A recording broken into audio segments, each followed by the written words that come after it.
qualify for you this weekend must be quite a momentous occasion. Yeah, I never thought this would happen. I'm not sure if it's ever going to happen again, but the fact it's happened once, and here with Mum and my family is just fantastic. It's something I'm sure your dad would have been very proud of. Yeah, I think if Dad was still around, there'd be a lot more cars there, and but it's just nice to celebrate what he did, and there's a lot of the ex-Team Lotus people here, and this really is their cars, so I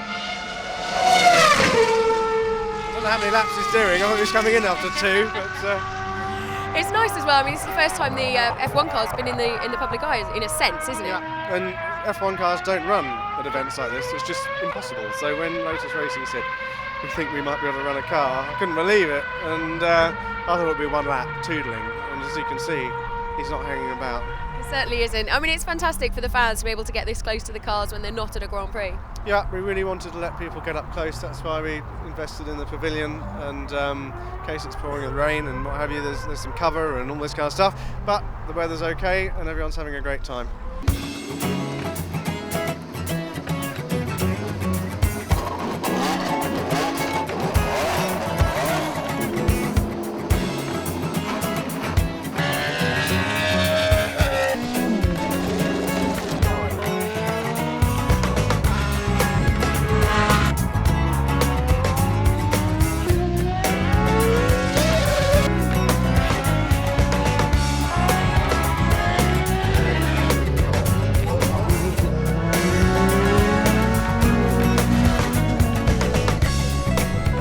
After the close finish in race 1, we're expecting great things from this, the second race of the day in Lotus Cup Europe. Here's our third place man, Scott Cruikshank, and of course down here we've got our pole man, John Walker, but you'll notice there's a little space just over here where Gavin Kirby should have been starting the race. However, due to a few minor problems that he's had with being overpowered, he's now starting at the back of the grid. So let's go racing once again with the Lotus Cup Europe. So Gavin Kirby allowed to keep his race 1 win, but he's going to have to start race 2 from the very back, and that means life is hugely difficult now because it's a very full field here at Snetterton for the Motul Lotus Cup Europe. The rolling lap then underway, this final warming up lap from behind the pace car.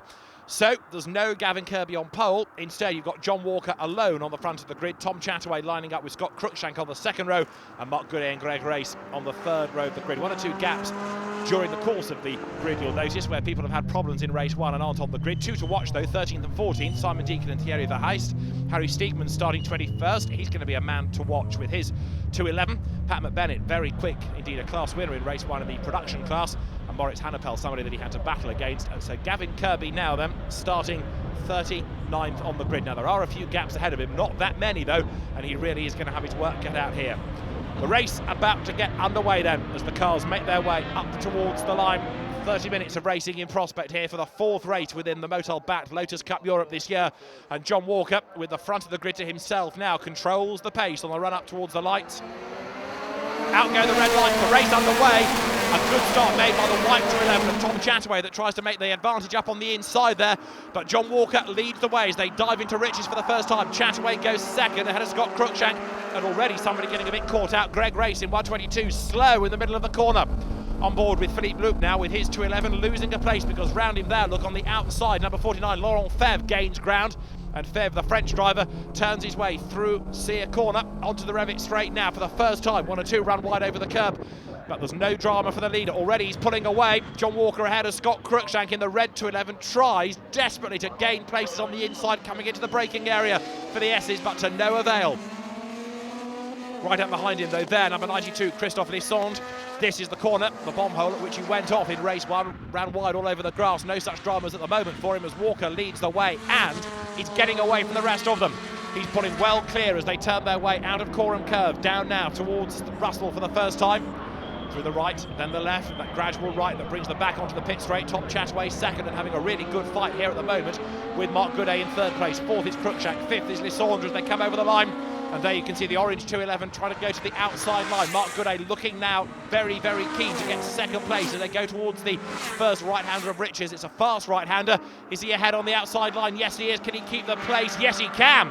Good pass that by Mark Goodey. Through he goes, round the outside.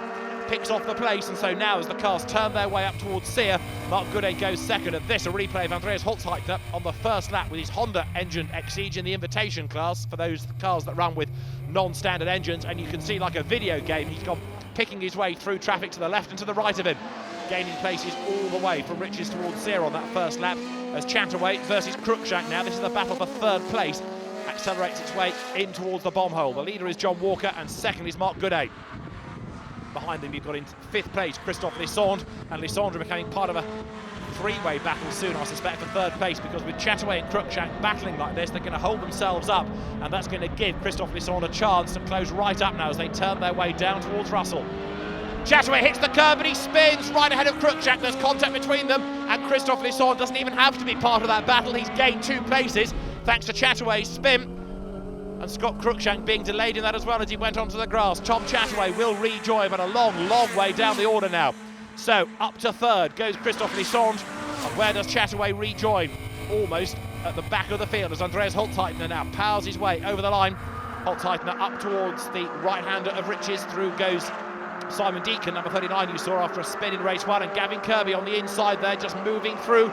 He's picked away past 26, Pete Story's 211, which was a spinner in the first race. So remember, from the very back of the grid, Gavin Kirby now working his way towards the front. He runs a bit wide over the curb coming out of Sear and onto the Revit straight now. And another good little battle here. Look, 28 Stephen Grove going wide with his Honda engine Elise, and right up with him there, number 46 Dennis van den Savel with the orange Exige car run by Lotus Thierry Verheist. Well, Thierry himself is in the race, going strongly. One of his customers battling his way out of Sear. Most people have got themselves together for a fight now. Olivier Agary, you saw, number 48 with his Exige Cup, battling with some of the 211s. And as the European drivers become a bit more familiar with Snetterton, so their speed is up, their confidence is up as well for this second race. And Tom Chataway just went through in 62 there, the white 211, looking to gain ground after his spin a lap ago at this corner at Russell. Race leaders working their way over the line. Gavin Kirby, look there, number 95, still trying to pick his way through the Exiges and the production class Elises, the cars that are a bit slower. But there in the pit lane, Greg Race, who's about to rejoin. Greg Race gets going again.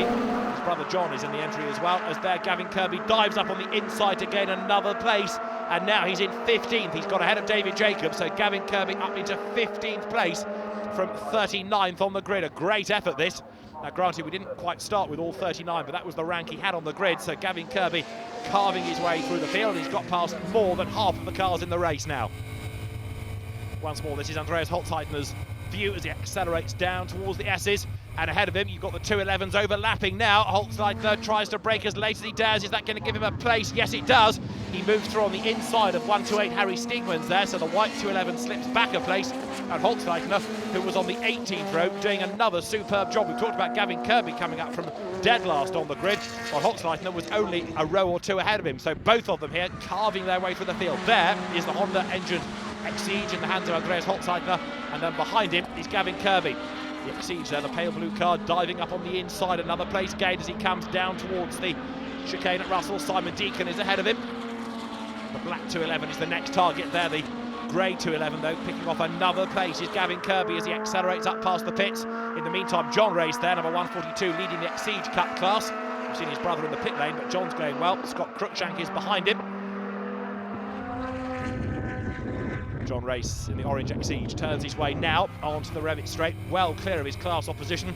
And this Exige of Andreas Holzheitner, even though it is an Exige, runs in a different class because it has a Honda engine rather than a Lotus engine, and he gets sideways going through Sear. Was the contact? Well, either way, Simon Deacon is delayed because he has to go out wide, and Holzheitner now, after all of that hard work to move himself up to midfield from the very back, he's going to have to do it all over again because the car is now stationary and he is for the moment going nowhere. Race leaders wriggle their way out of the S's up towards the bomb hole. There's Gavin Kirby. Of course, he's gained another place out of all of that whilst Holzheitner was spinning. So Gavin Kirby working his way towards the front, and so too is Tom Chataway recovering after his spin. Chataway in the white 211 ahead of this car, that of Simon Deacon. The 211 evenly matched in this fight. Up front though, John Walker leads the race. He was a winner at Nürburgring in the Motul Lotus Cup Europe, and he's leading here in this fourth race in this non-championship series. They're going through BJ Chong, another very rapid driver who was the runner-up in race 1 at Snetterton this weekend in the invitation class. Scott Cruikshank there turning his way through ahead of John Race with the Exige class leading car.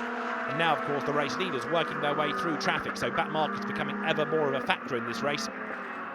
Laurent Febvre accelerates to number 49 through Riches. And there, still pushing on, number 77, Philippe Luc, who we saw gaining places earlier on. You see the GT4 signage on the side of the car, a car that he's used in the Supersport class of the GT4 European Cup on occasion. The Boursier Competition car goes past the stricken Andreas Holzleitner, who has not rejoined in the Honda Engine Next Siege. That car still stranded by the side of the road. Scott Cruikshank working his way through to the front there, because he's now put another move on Christophe Lissandre, and Cruikshank, having dropped back early on, now working his way back to the pointy end of the field. So he's ahead of Lissandre now, and Lissandre has also got John Race up behind him. The Belgian driver is not that far adrift as they turn their way through Coram.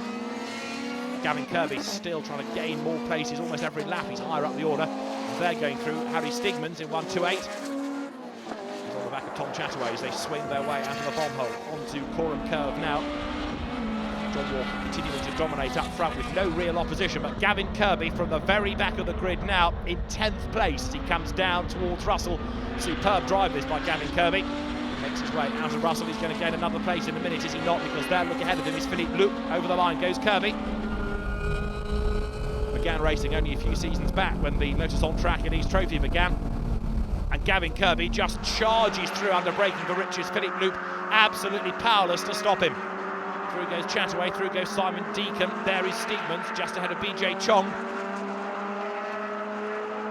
Battles rage on all the way, but not up at Sear, where that yellow flag is still being waved as the marshals move Andreas Holzleitner's car out of the way. In the meantime, the 211s of Gavin Kirby and Tom Chataway, the cars to watch, they work their way up towards the front.